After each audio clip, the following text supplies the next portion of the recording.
L'effet des possibles avec Christine, notre spécialiste émotionnelle.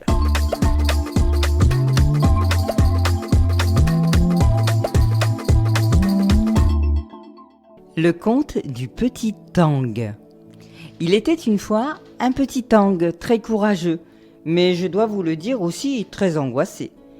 L'angoisse, c'est une sorte de peur diffuse, profonde, tenace, dont on n'arrive pas à saisir l'origine. Si vous craignez les araignées, c'est relativement simple. Chaque araignée vous inspire la peur.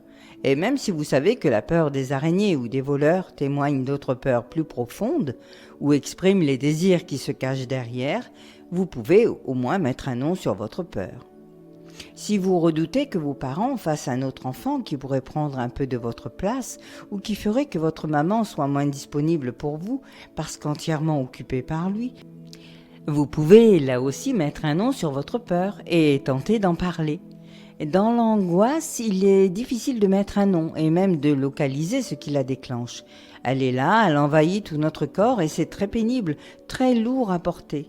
Vous ne savez peut-être pas non plus ce qu'est un tang.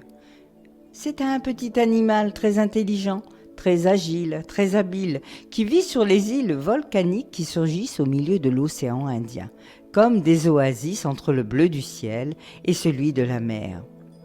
Ce petit Tang vivait avec sa maman qui avait divorcé de son mari, et celui-ci, le papa du petit Tang, s'était aussitôt remarié avec une tangueuse.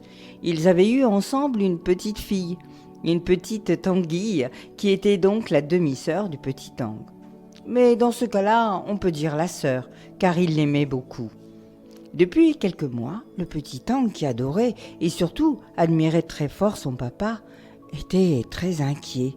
Il voyait chaque fois qu'il allait chez lui, la deuxième femme de son père, la tangueuse dont je vous ai parlé, se disputer souvent avec son mari, crier, dire des choses désagréables et menaçantes qui faisaient beaucoup de mal à son mari et aussi aux enfants présents. Le petit Tang entendait au-dessus de sa tête les mots qu'il croyait avoir oubliés: séparation, divorce, partage. Et surtout, il voyait son papa malheureux, lui qui habituellement était si sûr de lui, qui connaissait plein de choses, et restait le plus souvent silencieux, amer, travaillait beaucoup, enfermé dans une infinie tristesse. Le petit Tang courageusement tentait de soutenir son papa. Il aurait voulu avoir de meilleurs résultats à l'école, se montrer gentil, prévenant, discuter voiture avec lui, car lui et son père étaient des passionnés de grosses cylindrées. Ils connaissaient toutes les marques et leurs caractéristiques au cheval près.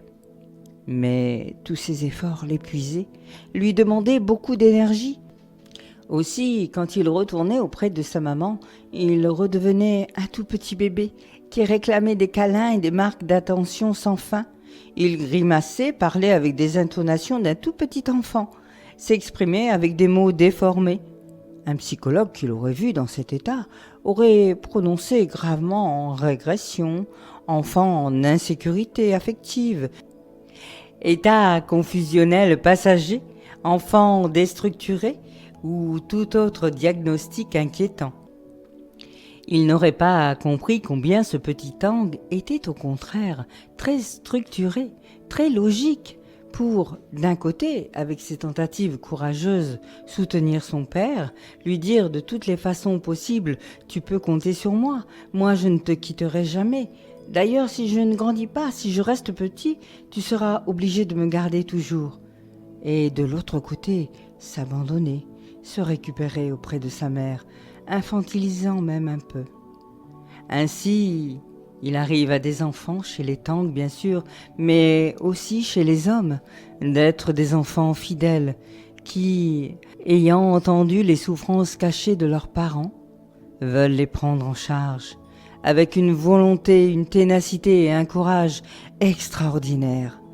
Ce petit Tang m'étonne et m'impressionne beaucoup. J'espère cependant qu'il développera toutes ces qualités sans se sentir obligé de maltraiter avec autant d'acharnement son propre épanouissement. Tiré du livre Conte à aimer, conte à s'aimer de Jacques Salomé.